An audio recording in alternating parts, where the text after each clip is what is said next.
একজন প্রশ্ন করেছেন যে কবরে মুর্দাকে রাখানোর পর সে কবরে আজান দেওয়া শরিয়াতের দৃষ্টিতে কি?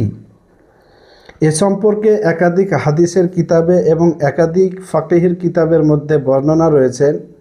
যেমন বুখারী ও মুসলিম শরীফের হাদিসের মধ্যে রয়েছে যে আজান যদি দেওয়া হয় তাহলে শয়তান কোষ দূর পালিয়ে যায়। এ সম্পর্কে মুসলিম শরীফের হাদিসের মধ্যে রয়েছেন আল্লাহ নবী সাল্লাল্লাহু তাআলা আলাইহি ওয়াসাল্লাম তিনি বলেছেন, যখন আজান দেওয়া হয় বা মদিনায় যখন আজান দেওয়া হতো তখন শয়তান তখন রুহা নামক স্থান পর্যন্ত পালিয়ে যেত। আর মদিনাতুল মুনাওয়ারা থেকে রুহা নামক স্থানটি হলো ২৬ মাইল দূর, যেটা ৫৭ কিলোমিটার দূরত্ব হয়ে থাকে।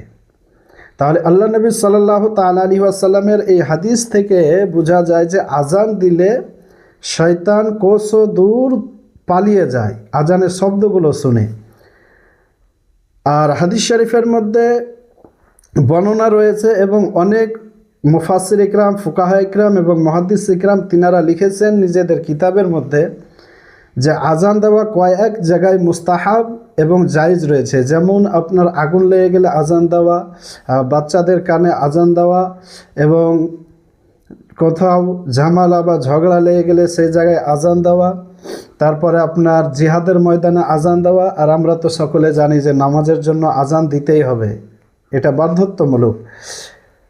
আর কবরে আজান দেওয়ার সম্পর্কেও একাধিক ফুকাহা ইকরাম নিজেদের কিতাবের মধ্যে লিখেছেন যে কবরে আজান দেওয়া এটা ফিকহে হানাফিদের মধ্যে মুস্তাহাব। একাধিক আইম্মা ইকরাম তিনারা বলেছেন যে কবরে আজান দেওয়া এটা সুন্নাত। যেমন দারুল মুহতারের মধ্যে লিখেছেন যে কবরে আজান দেওয়া সুন্নাত, কিন্তু ফতোয়া রাজাবিয়া আলা হযরত আজিমুল মারতাবাত ফাজল বারাবি আলাইহি রাহমাত ও রিদওয়ান তিনি তিনার কিতাবে লিখেছেন ফতোয়া রাজাবিয়ার মধ্যে যে কবরে আজান দেওয়া হলো মুস্তাহাব।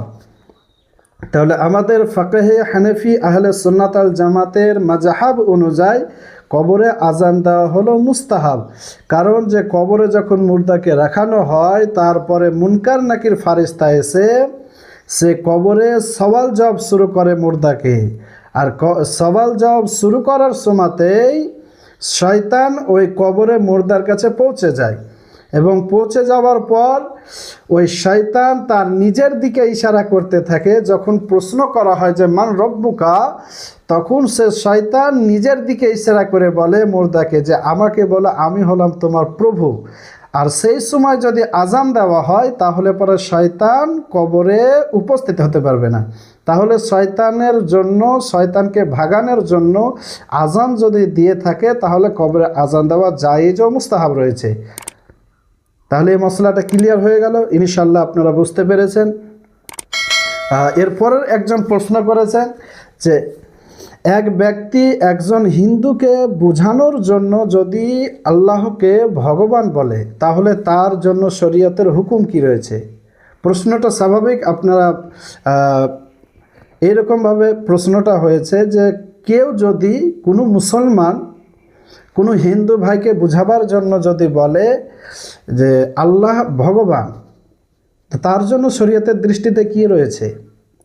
এই সম্পর্কে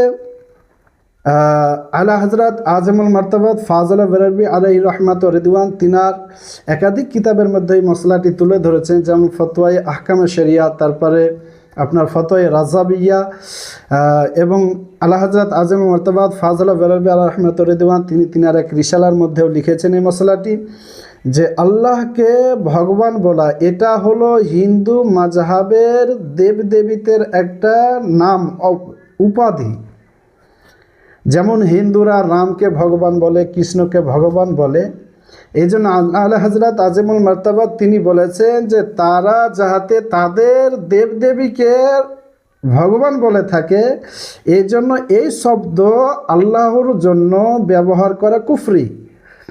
আর আল্লাহর জন্য যদি কোনো ব্যক্তি মুসলমান হয়ে এই কুফরি কালাম ব্যবহৃত করে থাকে তার জন্য তওবা হলো লাজিম, তাকে তওবা করতে হবে। তওবা যদি না করে সে গুনাহগার হয়ে থাকবে।